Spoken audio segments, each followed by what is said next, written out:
Hello, and welcome to another nighttime reading. Once again, as I've explained before, these are going to be pre-recorded videos until I have whatever's going on with YouTube and my live videos figured out. But this will be coming out at 8 p.m. once again, and you'll see a notification on Facebook about it. And it'll also be archived on Anchor as well. So if you missed this video, it'll also be on Anchor, and you can see it in any pretty much podcatcher and all that good stuff. But tonight is Fairy Tale Friday, and I've been doing a lot of Grimm's fairy tales, so I'm going to continue in that theme, I think. And I've got 2 or 3 fairy tales that I'm going to be reading you tonight. And the first one is going to be the fairy tale. It's titled Ashputtel. And I have heard of this fairy tale, but I haven't read it in a while, so we'll just get going and we'll see how you like it. Okay. Ashputtel. The wife of a rich man fell sick, and when she felt that her end drew nigh, she called her only daughter to her bedside and said, "Always be my good girl, and I will look down from heaven and watch over you." Soon afterwards, she shut her eyes and died, and was buried in the garden. And the little girl went every day to her grave and wept, and was always good and kind to all about her. And the snow fell and spread a beautiful white covering over the grave. But by the time spring came, and the sun had melted it away again, her father had married another wife. This new wife had 2 daughters of her own, that she brought home with her. They were fair in face, but foul at heart, and it was now a sorry time for the poor little girl. "What does the good-for-nothing want in the parlor?" said they. "They who would eat bread should first earn it. Away with the kitchen maid." Then they took away her fine clothes and gave her old gray frock to put on, and laughed at her, and turned her into the kitchen. There she was forced to do hard work, to rise early before daylight, to bring the water, to make the fire, to cook and to wash. Besides that, the sisters plagued her in all sorts of ways, and laughed at her. In the evening, when she was tired, she had no bed to lie down on, but she was made to lie by the hearth among the ashes. And as this, of course, made her always dusty and dirty, they called her Ashputtel. It happened once that the father was going to the fair, and asked his wife's daughters what he should bring them. "Fine clothes," said the first. "Pearls and diamonds," cried the second. "Now, child," said he to his own daughter, "what will you have?" "The first twig, dear father, that brushes against your hat when you turn your face to come homewards," said she. Then he bought for the first two, the fine clothes and pearls and diamonds they had asked for, and on his way home, as he rode through the green copse, a hazel twig brushed against him and almost pushed off his hat. So he broke it off and brought it away, and when he got home he gave it to his daughter. Then she took it and went to her mother's grave and planted it there, and cried so much that it was watered with her tears, and there it grew and became a fine tree.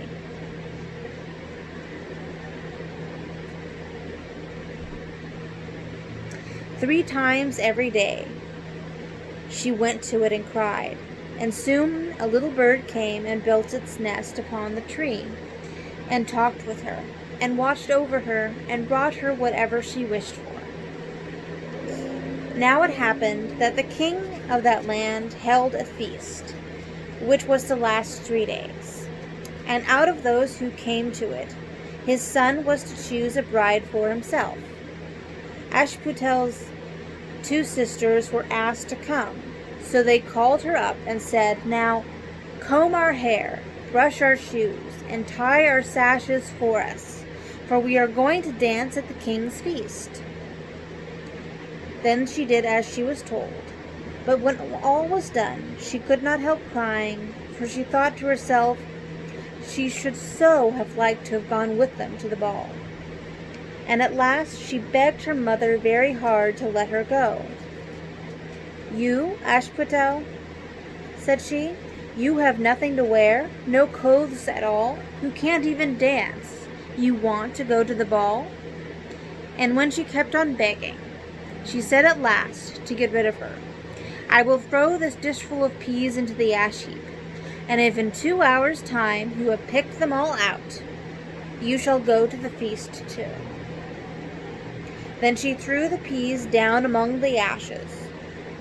But the little maiden ran out the back door into the garden and cried out, "Hither, hither through the sky, turtle doves and linnets fly, blackbird thrush and chaffinch gay, hither, hither, haste away. One and all come help me quick, haste ye, pick, pick, pick."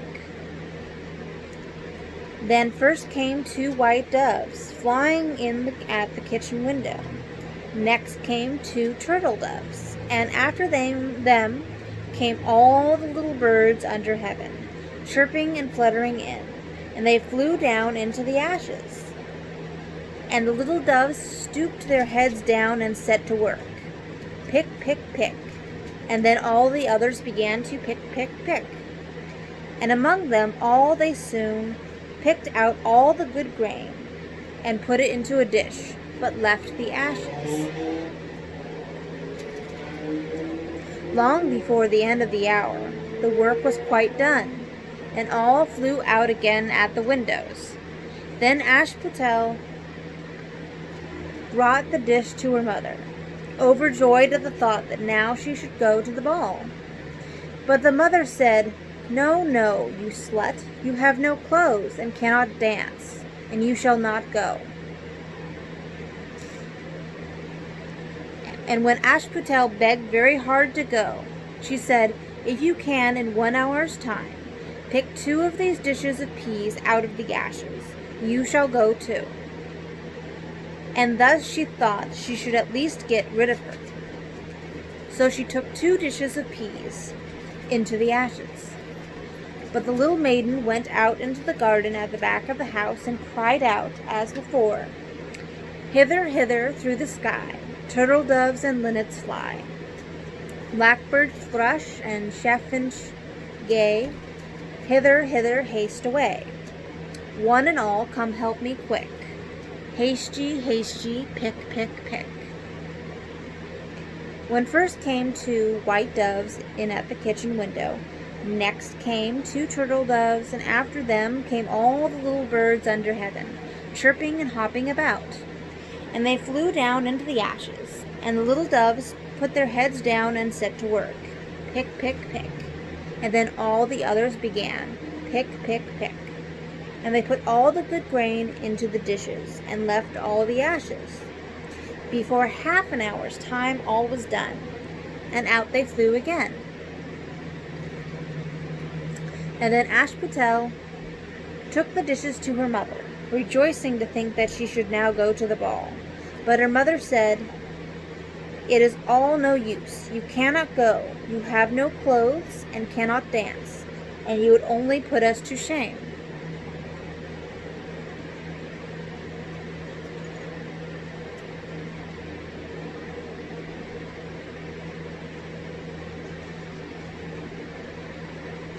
And off she went with her 2 daughters to the ball. Now when all were gone and nobody left at home, Ashputtel went sorrowfully and sat down under the hazel tree, and cried out, "Shake, shake, hazel tree, gold and silver over me."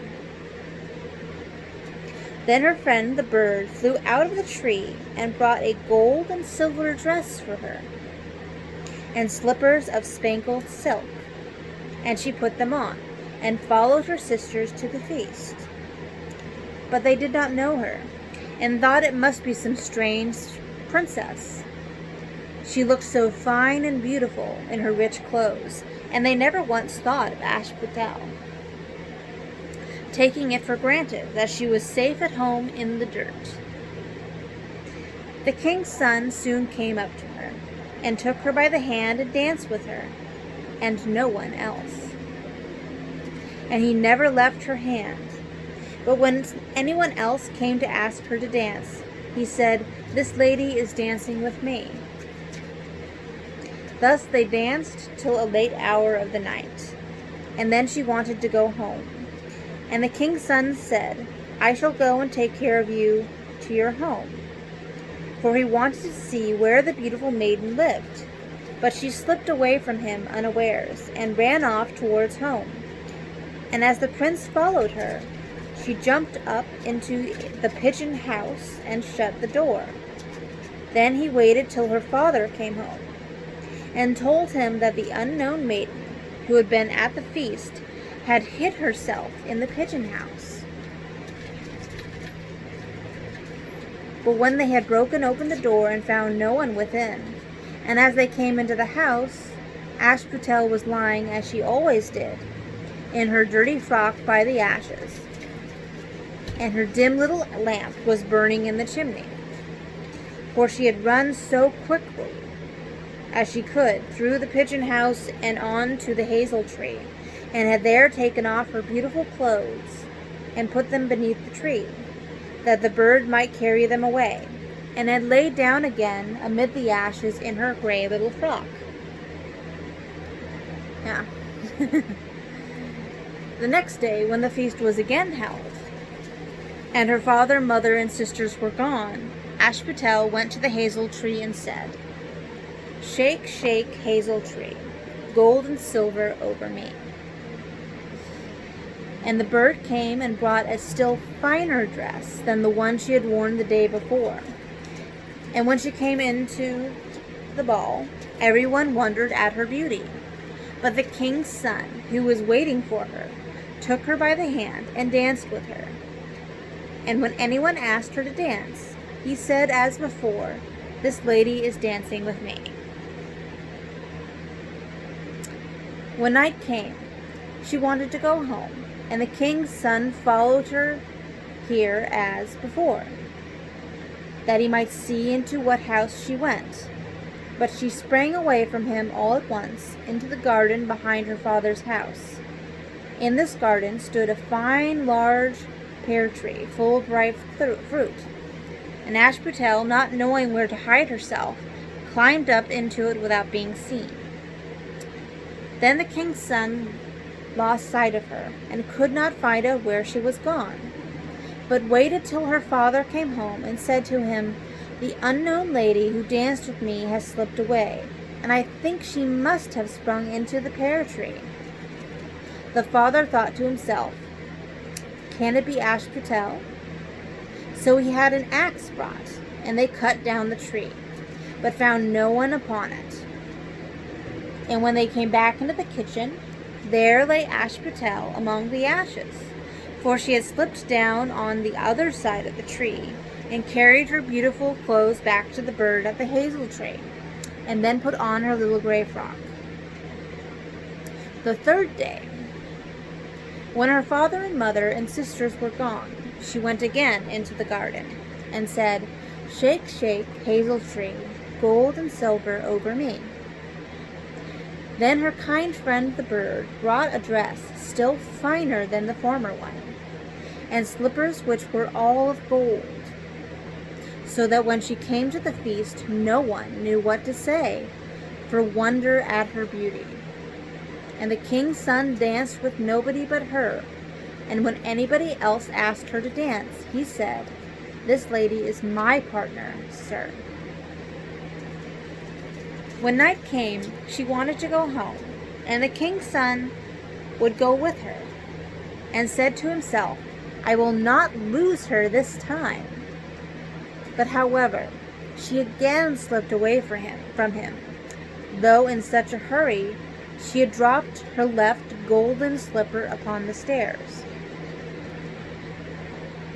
The prince took the shoe and went the next day to the king, his father, and said, "I will take for my wife the lady that this golden slipper fits." Then both the sisters were overjoyed to hear it, for they had beautiful feet, and had no doubt that they could wear the golden slipper. The eldest went first, and into the room where the slipper was, and wanted to try it on, and the mother stood by. But her great toe would not go into it, and the shoe was altogether much too small for her. Then her mother gave her a knife. This is where it kind of gets a little gruesome, warning here, and said, "Never mind, cut it off. When you are queen, you will not care about toes. You will not want to walk." So the silly girl cut off her great toe, and thus squeezed on the shoe, and went to the king's son. Then he took her for his bride, and set her beside him on his horse, and rode away with her homewards. But on their way home, they had to pass by the hazel tree that Ashputtel had planted, and on a branch sat a little dove, singing, back again, look to the shoe. The shoe is too small and not made for you. Prince, prince, look again for thy bride, for she's not the true one that sits by thy side." Then the prince got down and looked at her foot, and saw, by the blood that streamed from it, what a trick she had played on him. So he turned his horse around and brought the false bride back to her home and said, "This is not the right bride. Let the other sister try and put on the slipper." Then she went into the room and got her foot into the shoe, all but the heel, which was far too large. But her mother squeezed it all in till the blood came, and took her to the king's son, and he set her as his bride by his side on his horse, and rode away with her. But when they came to the hazel tree, the little dove sat there still, and sang, back again, look to the shoe. The shoe is too small and not made for you. Prince, prince, look again for thy bride, for she's not the true one that sits by thy side." Then he looked down, and saw that the blood streamed so much from the shoe, that her white stockings were quite red. So he turned his horse and brought her also back again. "This is not the true bride. Have you no other daughters?" "No," said he. "There is only a little dirty Ashputtel here, the child of my first wife. I am sure she cannot be the bride." The prince told him to send her.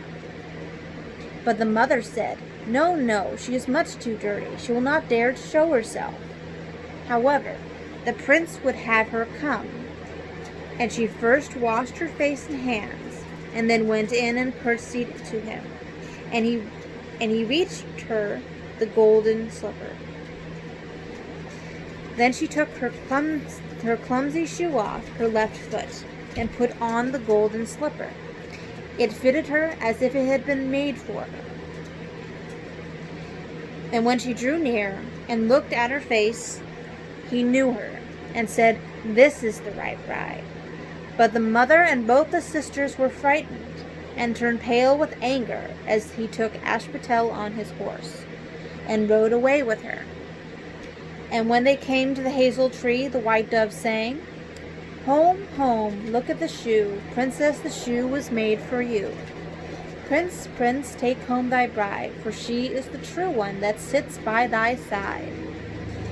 And when the dove had done its song, it came flying, and perched upon her right shoulder, and so went home with her.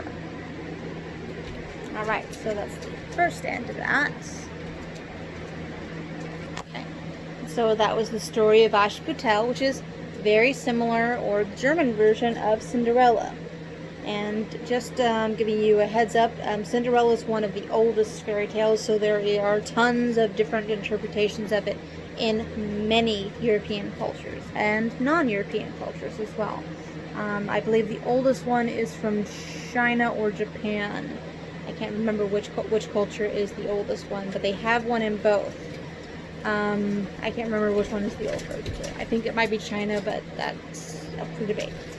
That was your trivia for the day. So the next story in our repertoire is going to be The White Snake. And I haven't read this one before, so fair warning if any gruesome bits pop in, because this is Grimm's Fairy Tales. Just giving you a heads up. Okay. A long time ago, there lived a king who was famed for his wisdom through all the land. Nothing was hidden from him, and it seemed as if news of the most secret things was brought to him through the air. But he had a strange custom. Every day after dinner, when the table was cleared and no one else was present, a trusty servant had to bring him one more dish. It was covered, however, and even the servant did not know what was in it. And neither did anyone know, for the king never took off the cover to eat of it until he was all alone. This had gone on for a long time, when one day the servant who took away the dish was overcome with curiosity that he could not help carrying the dish into his room. When he had carefully locked the door, he lifted up the cover and saw a white snake lying on the dish. But when he saw it, he could not deny himself the pleasure of tasting it. So he cut a little bit and put it into his mouth. No sooner had it touched his tongue than he heard a strange whispering of little voices outside his window. He went and listened, and then noticed that it was the sparrows who were chattering together and telling one another of all kinds of things that they had seen in the fields and the woods. Eating the snake had given him power of understanding the language of animals. Now it so happened that on this very day the queen lost her most beautiful ring, and suspicion of having stolen it fell upon this trusty servant, who was allowed to go everywhere. The king ordered the man to be brought before him, and threatened with angry words that unless he could before the morrow point out the thief, he himself would be looked upon as guilty and executed. In vain he declared his innocence. He was dismissed with no better answer. In his trouble and fear, he went down into the courtyard and took thought how to help himself out of his trouble. Now some ducks were sitting together quietly by a brook and taking their rest. And while they were making their feathers smooth with their bills, they were having a confidential conversation together. The servant stood by and listened. They were telling one another of all the places where they had been waddling about all the morning, and what good food they had found. And one said in a pitiful tone, "Something lies heavy on my stomach. As I was eating in haste, I swallowed a ring which lay under the queen's window." The servant at once seized her by the neck, carried her to the kitchen, and said to the cook, "Here is a fine duck. Pray, kill her." "Yes," said the cook, and weighed her in his hand. "She was spared no trouble to fatten herself, and has been waiting to be roasted long enough." So he cut off her head, and as she was being dressed for the spit, the queen's ring was found inside her. The servant could now easily prove his innocence, and the king, to make amends for the wrong, allowed him to ask a favor, and promised him the best place in the court that he should wish for. The servant refused everything, and only asked for a horse and some money for traveling, as he had a mind to see the world and go about a little. When his request was granted, he set out on his way, and one day came to a pond, where he saw 3 fishes caught in the reeds and gasping for water. Now, though it is said that fishes are dumb, he heard them lamenting that they must perish so miserably, and he had a kind heart. He got off his horse and took the 3 prisoners back into the water. They leapt with delight, put out their heads, and cried to him, "We will remember you and repay you for saving us." He rode on, and after a while it seemed to him that he heard a voice in the sand at his feet. He listened and heard an ant king complain, "Why cannot folk with their clumsy beasts keep off our bodies? That stupid horse with his heavy hoofs has been treading down my people without mercy." So he turned on to a side path, and the ant king cried out to him, "We will remember you. One good turn deserves another." The path led him into a wood, and there he saw 2 old ravens standing by their nest and throwing out their young ones. "Out with you, you idle, good-for-nothing creatures," they cried. "We cannot find food for you any longer. You are big enough and can provide for yourselves." But the poor young ravens lay upon the ground, flapping their wings and crying, "Oh, what helpless chicks we are! We must shift for ourselves, and yet we cannot fly. What can we do but lie here and starve?" So the good young fellows alighted and killed his horse with his sword, and gave it to them for food. Poor horse. Then they came hopping up to it, satisfied their hunger, and cried, "We will remember you. One good turn deserves another." Now he had to use his own legs, because he just killed his horse. Forward-thinking guy, definitely. And when he had walked a long way, he came to a large city. There was a great noise and crowd in the streets, and a man rode up on horseback, crying aloud, "The king's daughter wants a husband, but whoever seeks her hand must perform a hard task, and if he does not succeed, he will forfeit his life."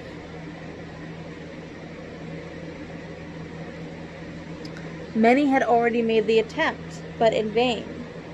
Nevertheless, when the youth saw the king's daughter, he was so overcome by her great beauty that he forgot all danger, went before the king, and declared himself a suitor. So he was led out to the sea, and a gold ring was thrown into it, before his eyes. Then the king ordered him to fetch the ring from the bottom of the sea, and added, "If you come up again without it, you'll be thrown in again and again until you perish amid the waves." All the people grieved for the handsome youth. Then they went away, leaving him alone by the sea. He stood on the shore and considered what he should do, when suddenly he saw 3 fish come swimming towards him, and they were the very fishes whose lives he had saved. The one in the middle held a mussel in his mouth, which it laid on the shore at the youth's feet. And when he had the shell, full of joy, he took it to the king and expected that he would grant him the promised reward. The gold ring was inside the mussel, sorry. Go back. And when he had taken it up and opened it, there lay the gold ring in the shell. Full of joy, he took it to the king and expected that he would grant him the promised reward. Because, of course, why not? But when the proud princess perceived that he was not her equal in birth, she scorned him, and required him first to perform another task. She went down into the garden, and strewed with her own hands 10 sackfuls of millet seed on the grass.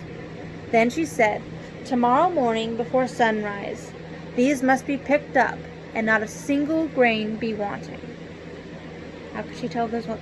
Anyway. The youth sat down in the garden and considered how it might be possible to perform this task. But he could think of nothing, and there he sat, sorrowfully waiting the break of day, when he should be led to his death. But as soon as the first rays of the sun shone into the garden, he saw that all 10 sacks, standing side by side, quite full, and not a single grain was missing. The Ant King had come in the night with thousands and thousands of ants, and the grateful creatures had by great industry picked up all the millet seed and gathered them into the sacks. Presently the king's daughter herself came down into the garden, and was amazed to see that the young man had done the task she had given him. But she could not yet conquer her proud heart, and said, "Although he has performed both the tasks, he shall not be my husband until he had brought me the apple from the tree of life." The youth did not know where the tree of life stood, but he set out, and would have gone on forever, as long as his legs could carry him, though he had no hope of finding it.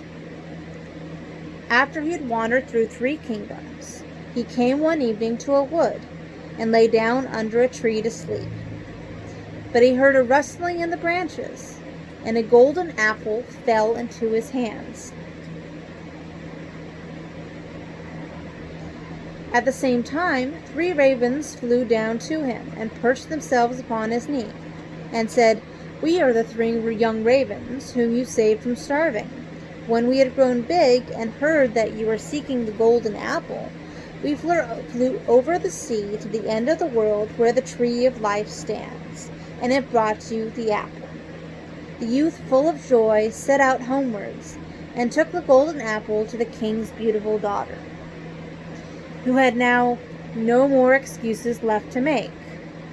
They cut the apple of life in 2 and ate it together, and then her heart became full of love for him, and they lived in undisturbed happiness to a great age. All right, and that is the end of The White Snake. Funny how it's named The White Snake, and it doesn't really play too much of a part in there, but anyway.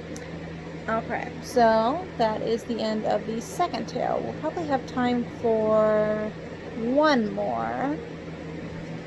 Alright, for our last tale today, we have one from Grimm's Household Tales. This is the second volume.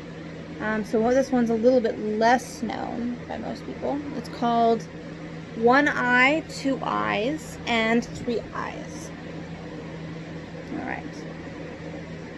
There was once a woman who had 3 daughters, the eldest of whom she called One Eye, because she had only one eye in the middle of her forehead, and the second, Two Eyes, because she had 2 eyes like other folks, and the youngest, Three Eyes, because she had 3 eyes, and her third eye was also in the center of her forehead.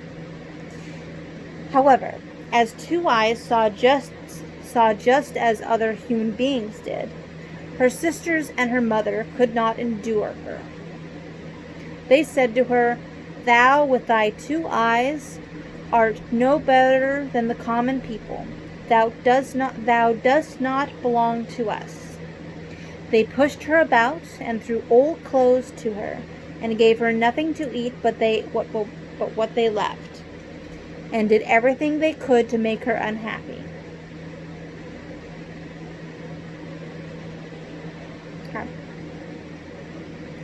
It came to pass that Two Eyes had to go out into the fields and tend the goat. But she was still quite hungry, because her sisters had given her so little to eat. So she sat down on a ridge and began to weep, and so bitterly that 2 streams ran down from her eyes. And once, when she looked up in her grief, a woman was standing beside her, who said, "Why art thou weeping, little Two Eyes?" Two Eyes answered, "Have I not reason to weep, when I have 2 eyes like other people, and my sisters and mother hate me for it, and push me from one corner to another, throw old clothes at me, and give me nothing to eat but the scraps they leave? Today they have given me so little that I am still quite hungry." Then the wise woman said, "Wipe away thy tears, Two Eyes, and I will tell thee something. To stop thee ever suffering from hunger again, just say to thy goat, 'Bleat, my little goat, bleat. Cover the table with something to eat.' And then a clean, well-spread little table will stand before thee, with the most delicious food upon it, of which thou mayest eat as much as thou art inclined for. And when thou hast had enough, and hast no more need of the little table, just say, Bleat, bleat, my little goat, I pray, and take the table quite away, and then it will vanish again from thy sight. Hereupon the wise woman departed. But Two Eyes thought, I must instantly make a trial, and see if what they said is true, for I am far too hungry. And she said, Bleat, bleat, my little goat, bleat. Cover the table with something to eat. And scarcely had she spoken the words, than a little table, covered with a white cloth, was standing there, and on it was a plate with a knife and fork, and a silver spoon. And the most delicious food was there also.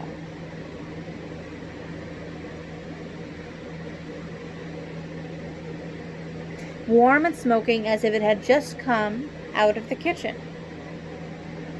Then Two Eyes said the shortest prayer she knew, Lord God be with us always, amen, and helped herself to some food, and enjoyed it. And when she was satisfied, she said, as the wise woman had taught her, Bleat, bleat, my little goat, I pray, and take the table quite away. And immediately the little table and everything on it was gone again. That was a delightful way of keeping house, thought Two Eyes, and was quite glad and happy.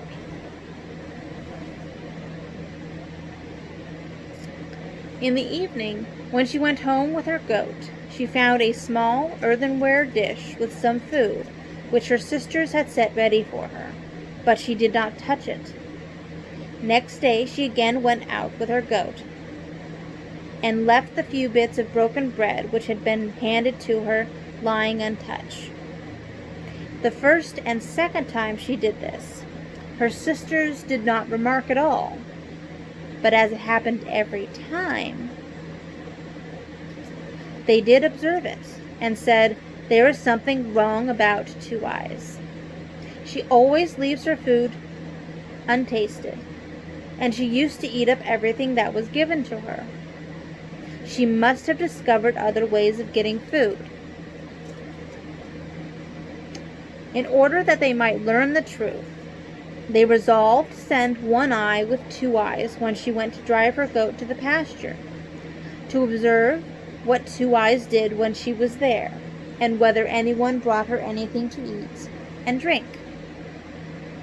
So when Two Eyes set out the next time, One Eye went to her and said, I will go with you to the pasture, and see that the goat is well taken care of, and driven where there is food.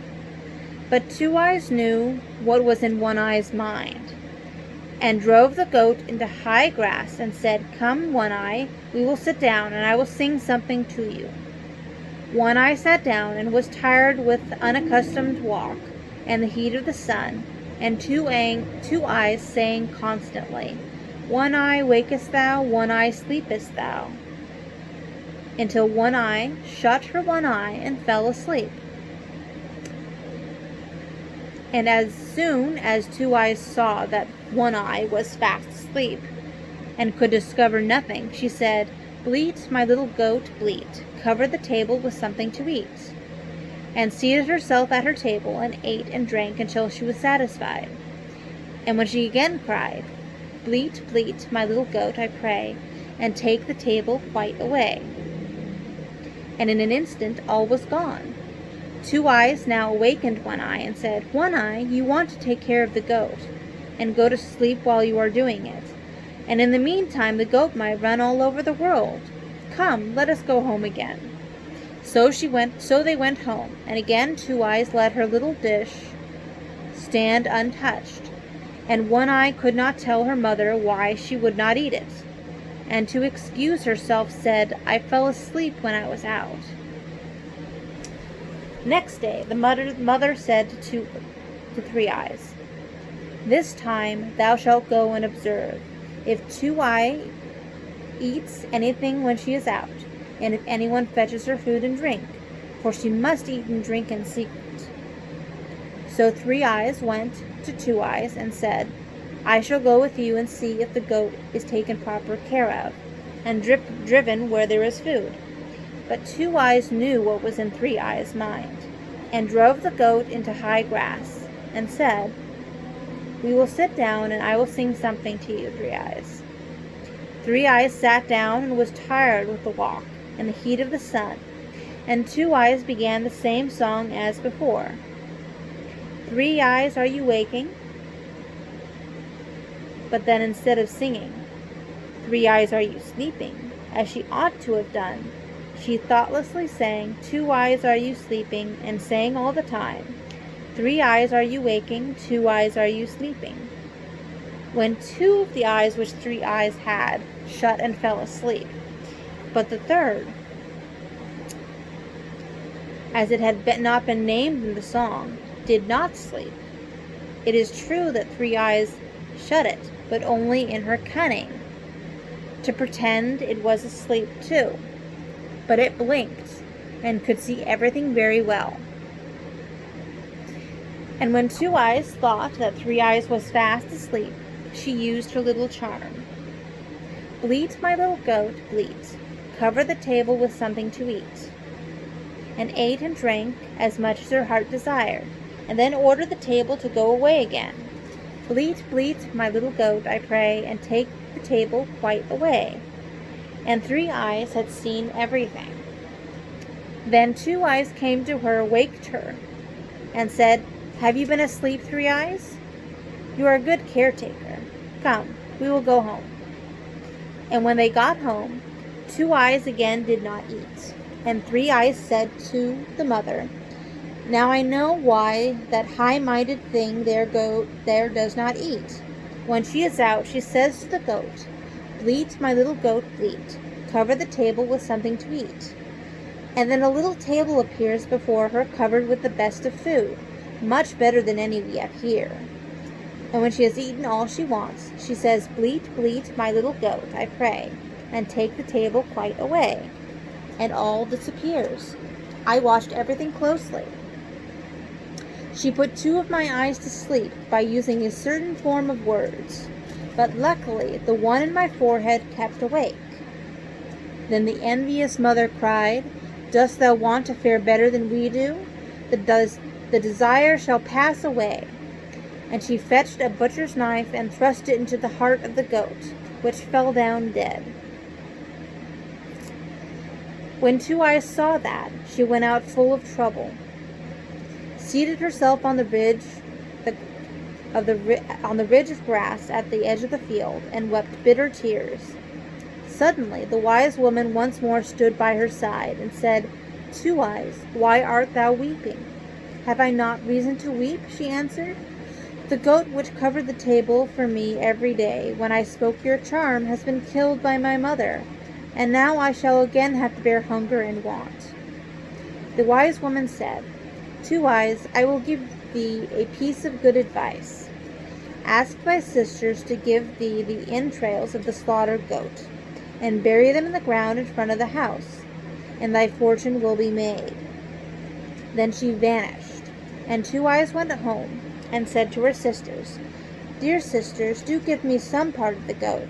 I don't wish for what is good, but give me the entrails. Then they laughed, and said, If that's all you want, you can have it. Two Eyes took the entrails and buried them quietly in the evening, in front of the house door, as the wise woman had counseled her to do. Next morning, when they all awoke and went to the house door, there stood a strangely magnificent tree with trees of silver and fruit of gold hanging among them, so that all the wide world there was nothing more beautiful or precious. They did not know how the tree could have come there during the night, but Two Eyes saw that it had grown up out of the entrails of the goat, for it was standing on the exact spot where she had buried them. Then the mother said to One Eye, Climb up, my child, and gather some of the fruit of the tree for us. One Eye climbed up When she was about to get hold of one of the golden apples, the branch snapped from her hands, and that each time that happened, so that she could not pluck a single apple, let her do what she might. Then said the mother, "Three Eyes, do you climb up? You with your 3 eyes can look about and much better than One Eye." One Eye slipped down, and 3 Eyes climbed up. 3 Eyes was not more skillful, and might search as she liked, but the golden apples always escaped her. At length the mother grew impatient, and climbed up herself, but could get hold of the fruit no better than One Eye and 3 Eyes, for she always clutched empty air. Then said 2 Eyes, "I will just go up. Perhaps I may succeed better." The sisters cried, "You indeed, with your 2 eyes, what can you do?"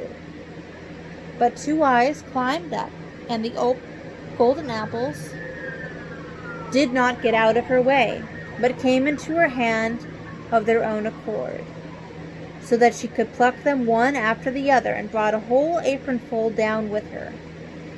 The mother took them away from her, and instead of treating poor 2 Eyes any better for this, she and One Eye and 3 Eye were only envious, because 2 Eyes alone had been able to get the fruit, and they treated her still more cruelly.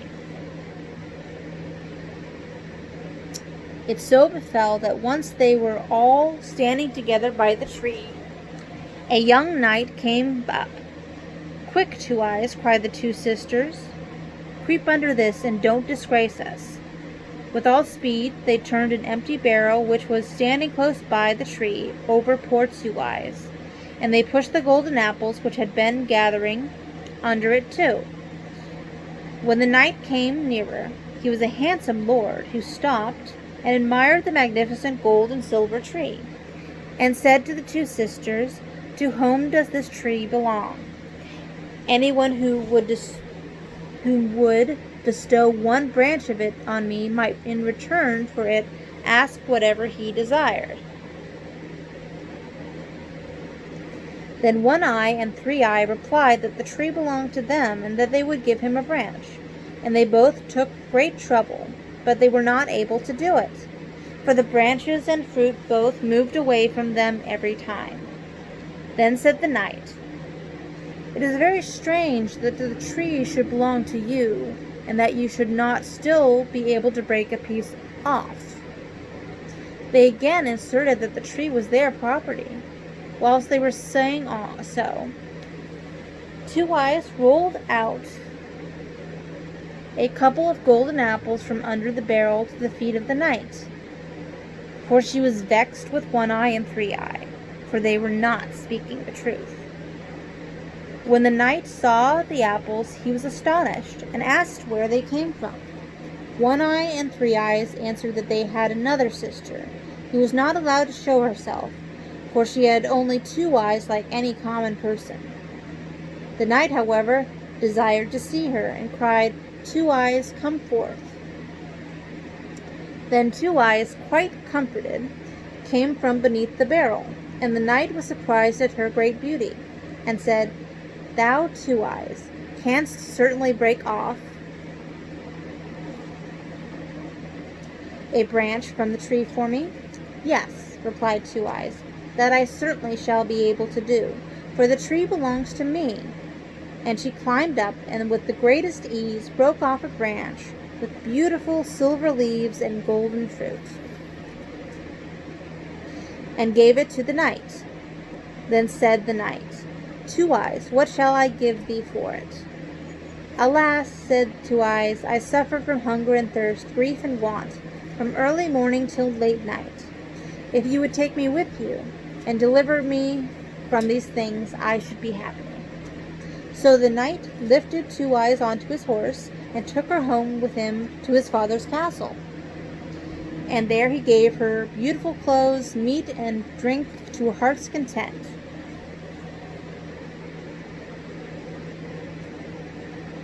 And as he loved her so much, he married her. And the wedding was solemnized with great rejoicing. When 2 Eyes was thus carried away by the handsome knight, her two sisters grudged her good fortune in downright earnest. The wonderful tree, however, still remains with us. And even if they can't gather no fruit from it, still everyone will stand still and look at it, and come to admire it. Who knows what good things may be in store for us? I believe this is the mother speaking. It's a little bit convoluted. But next morning, after the prince had taken the second sister off to be his wife and all that good stuff, but the next morning, the tree had vanished, and all their hopes were at an end. And when Two Eyes looked out the window of her own little room, to her great delight, it was standing in front of it, and so it had followed her. Two Eyes lived a long time in happiness. Once, two poor women came to her in her castle and begged for alms. She looked in their faces and recognized her sisters, One Eye and Three Eyes, who had fallen into such poverty that they had to wander about and beg their bread from door to door. Two Eyes, however, made them welcome, and was kind to them, and took care of them, so that they both lived with all their hearts, repented the evil that they had done their sister in their youth. Okay, and that is the end of One Eye, Two Eye, and Three Eye. Alright, and that is the third tale for tonight. My voice is giving out a little bit, so I'm going to call that a night, and thank you everyone for popping in, and hope you have a very good evening. And see you tomorrow night with a special edition of the nighttime reading hour, because tomorrow night we will be premiering the second chapter of The White Wolf and the Darkness. The Wolf in the Darkness. Can't remember the title. I can just look it up. Why not? It's within my reach. Let's see, where is it? I have it in here somewhere. Yes, there it is. Yes, The White Wolf and the Darkness. I'll be premiering the second chapter for that. And I'll be doing that every 30th of the month, because you can only stay up for a month. So the first chapter will be taken down after tomorrow. So if you want to hear both of those chapters, check out the Anchor page tomorrow, and that'll be the last day you can hear both of them. And after that point, the only time we will be able to hear or see the chapters will be if you actually read or buy the book. So see you tomorrow, same bat time, same bat place, and I'll be putting up the next chapter, which is chapter 2 of The White Wolf and the Darkness. Okay, so talk to everybody later, and hope you have a good evening.